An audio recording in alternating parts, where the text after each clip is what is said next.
दोस्तों, आज के इस वीडियो में हम आपको चैत्र नवरात्रि 2025 के दौरान माँ दुर्गा की विशेष सवारी और पूजा विधियों के बारे में महत्वपूर्ण जानकारी देंगे।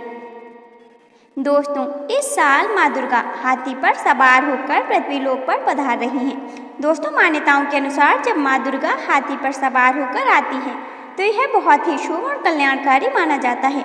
इससे भक्तों को जीवन में सुख, समृद्धि और सुखों की प्राप्ति होती है। उन्हें भक्ति का पूरा लाभ मिलता है। दोस्तों, नवरात्रि का पर्व माँ दुर्गा को समर्पित है। यदि कोई भक्त इन दिनों पूरी श्रद्धा से माँ की पूजा आराधना करता है तो उसके जीवन में सुख समृद्धि आती है और कुंडली के सभी दोष दूर हो जाते हैं। दोस्तों, अब बात करते हैं उन 4 महत्वपूर्ण चीज़ों की जो नवरात्रि के दौरान भूल कर भी किसी को उधार नहीं देनी चाहिए। अगर आप इन चीज़ों को किसी को उधार देते हैं तो आपके परिवार में कंगाली आ सकती है और माँ लक्ष्मी आपसे रुष्ट हो सकती हैं। नंबर 1, माँ दुर्गा से जुड़ी सामग्री। नवरात्रि के दौरान माता रानी से जुड़ी कोई भी पूजा सामग्री जैसे फल, वस्त्र या पूजा की अन्य वस्तुएं भूल कर भी किसी को उधार या दान में नहीं देनी चाहिए। शास्त्रों में कहा गया है कि अगर आप इस तरह की वस्तुएं किसी और को देते हैं तो माता रानी आपके घर से रुष्ट होकर चली जाती हैं और वह आशीर्वाद जो वह आपको देना चाहती थी वह आपसे दूर चला जाता है। इसलिए नवरात्रि के पावन दिनों में पूजा सामग्री को केवल अपने घर में ही प्रयोग करें, इसे किसी और के साथ साझा न करें। नंबर 2, पान, लौंग और दूध दही। दोस्तों, नवरात्रि के दिनों में खासकर सुबह या संध्या काल के समय कोई आपसे पान का पत्ता, लौंग, दूध या दही मांगने आए तो भूल कर भी उधार ना दें। यह चीज़ें शुभ मानी जाती हैं और अगर आपने उधार देते हैं तो इसका सीधा प्रभाव आपकी सुख समृद्धि पर पड़ता है। माना जाता है कि ये वस्तुएं माँ लक्ष्मी को बहुत प्रिय होती हैं और उन्हें उधार देने से माँ लक्ष्मी आपके घर से रुष्ट होकर किसी और के घर चली जाती हैं। नंबर 3, धन का लेन देन ना करें। नवरात्रि के दौरान धन का लेन देन करना भी शुभ नहीं माना जाता। यह एक बहुत ही महत्वपूर्ण नियम है क्योंकि ऐसा माना जाता है कि इस समय जो भी धन आप किसी को उधार देते हैं वह कभी लौट कर नहीं आता। अगर आप किसी से उधार लेते हैं तो आप दोनों भी कर्ज तले डूब सकते हैं। इस समय माँ लक्ष्मी का विशेष आशीर्वाद पाने के लिए आपको धन का लेन देन करने से बचना चाहिए। नंबर 4, घड़ी का लेन देन ना करें। दोस्तों, घड़ी समय का प्रतीक होती है और नवरात्रि के दिनों में घड़ी का आदान प्रदान करना आपके लिए अशुभ हो सकता है।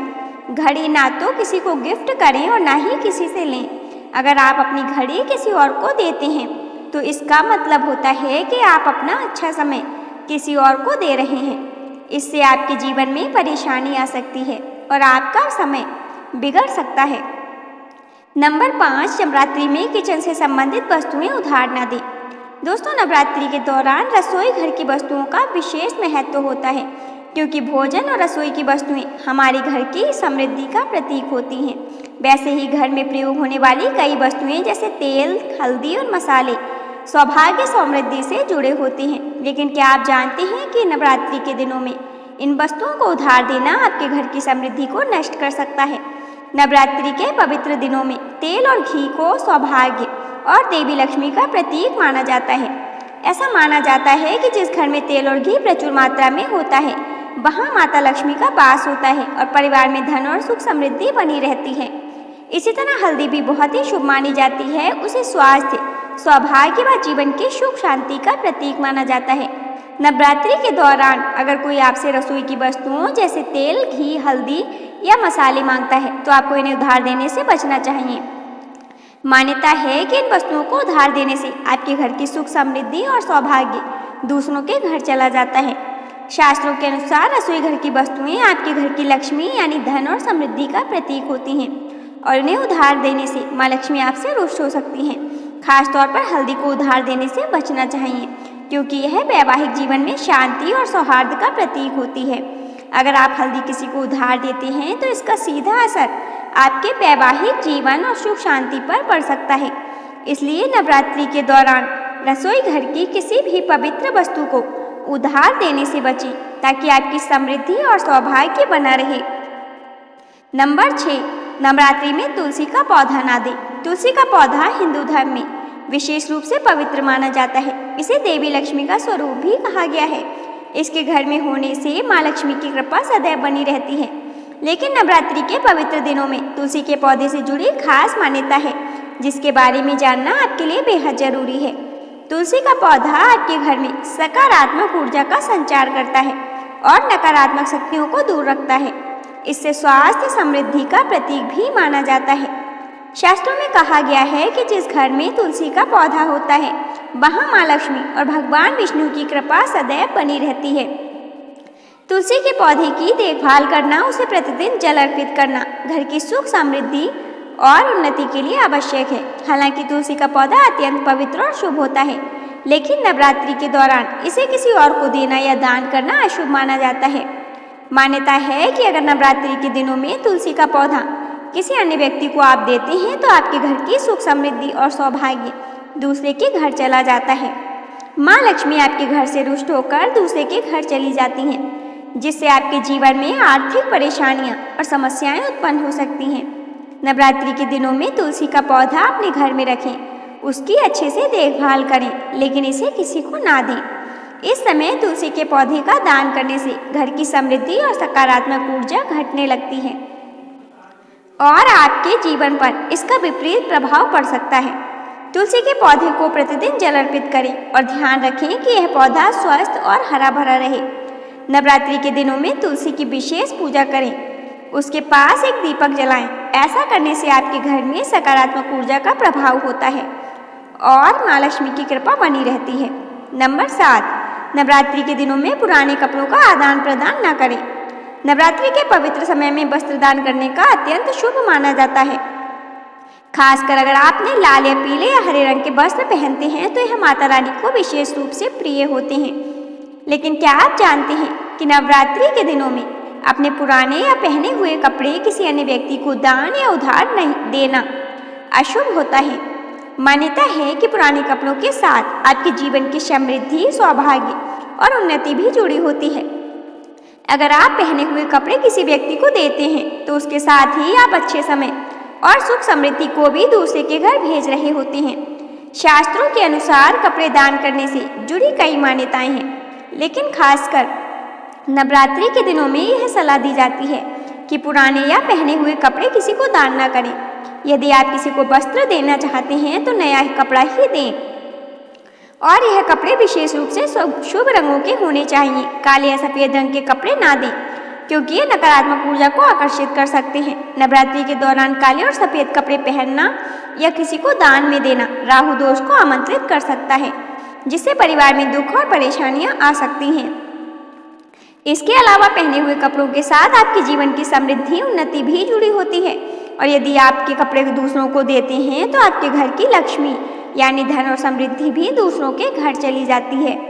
इसलिए नवरात्रि के पवित्र दिनों में खास तौर पर कपड़ों का लेन देन नहीं करना चाहिए। नंबर 8, नवरात्रि के दौरान बासी भोजन ना दान करें। नवरात्रि के दिनों में भोजन का दान करना विशेष रूप से शुभ माना जाता है। यह ऐसा समय होता है जब दान पुण्य करने से माँ लक्ष्मी और माँ दुर्गा का आशीर्वाद प्राप्त होता है। लेकिन आपको यह ध्यान रखना चाहिए कि दान करने वाले भोजन की गुणवत्ता कैसी है। खासकर नवरात्रि के दिनों में बासी भोजन का दान करना अशुभ व नकारात्मक परिणाम लाने वाला माना जाता है। शास्त्रों में कहा गया है कि बासी भोजन हमेशा नकारात्मक ऊर्जा को आमंत्रित करता है और इसे देवी देवताओं के सामने चढ़ाने या किसी को दान करने से माँ लक्ष्मी और माँ दुर्गा का आशीर्वाद प्राप्त नहीं होता। नवरात्रि के दिनों दौरान माँ दुर्गा को केवल ताजा शुभ भोजन का भोग लगाया जाना चाहिए। यही बात तब भी लागू होती है जब आप इसे किसी जरूरतमंद को भोजन दान करने की सोच रहे हों। अगर आप नवरात्रि के पवित्र दिनों में बासी रोटी, पुराने चावल या किसी भी बासी वस्तु का दान करते हैं, किसी जानवर को खिलाते हैं, तो यह आपके घर की सुख समृद्धि को नष्ट कर सकता है। बासी रोटी को विशेष रूप से अशुभ माना जाता है क्योंकि यह देवी देवताओं के क्रोध को आकर्षित कर सकती है। नवरात्रि में यह ध्यान रखना चाहिए कि भोजन ताजा, शुद्ध और निर्मल हो। ताजा भोजन से देवी देवता प्रसन्न होते हैं। अगर आप माता रानी को प्रसन्न करना चाहते हैं तो ताजा रोटी और चावल का भोग लगाएं। इसके अलावा बासी भोजन किसी जानवर को भी ना दें। यह न केवल अशुभ माना जाता है बल्कि इससे आपकी आर्थिक स्थिति पर भी नकारात्मक प्रभाव पड़ सकता है। शास्त्रों में कहा गया है कि ताजा और पौष्टिक भोजन का दान करने से देवी देवता प्रसन्न होते हैं। इसका फल आपको धन और सुख संपत्ति के रूप में मिलता है। नंबर 9, सुहाग से जुड़ी वस्तुएं। नवरात्रि के दौरान सुहाग से जुड़ी चीज जैसे सिंदूर, मंगलसूत्र, पायल आदि किसी को भी ना दें। ये चीजें सुहागन महिलाओं के लिए सौभाग्य का प्रतीक होती हैं और इन्हें किसी और को देने से उनके वैवाहिक जीवन पर नकारात्मक प्रभाव पड़ सकता है। नंबर 10, मोर पंख का दान न करें। मोर पंख को बहुत ही शुभ माना जाता है। वैसे माँ दुर्गा की चौकी पर इसे विशेष रूप से रखा जाता है, लेकिन नवरात्रि के दौरान मोर पंख किसी को भी उपहार में देना या दान में ना दें। यह आपकी सुख समृद्धि को दूसरों के घर ले जा सकता है। नवरात्रि के पवित्र दिनों में बुरी नज़र से बचने का उपाय भी विशेष महत्व होता है। बुरी नज़र यानी किसी की नकारात्मक ऊर्जा आपके जीवन में समस्याओं का कारण बन सकती है। नवरात्रि के दौरान यह समय विशेष रूप से संवेदनशील होता है, इसलिए बुरी नज़र से बचने के लिए कुछ उपाय करने चाहिए। बुरी नज़र, नकारात्मक ऊर्जा से बचने के लिए मोर पंख का एक अत्यंत प्राचीन और कारगर उपाय माना जाता है। मोर पंख को माँ दुर्गा और भगवान कृष्ण दोनों से जुड़ा हुआ माना जाता है और यह नकारात्मक शक्तियों से बचाव का एक अद्वितीय स्रोत होता है।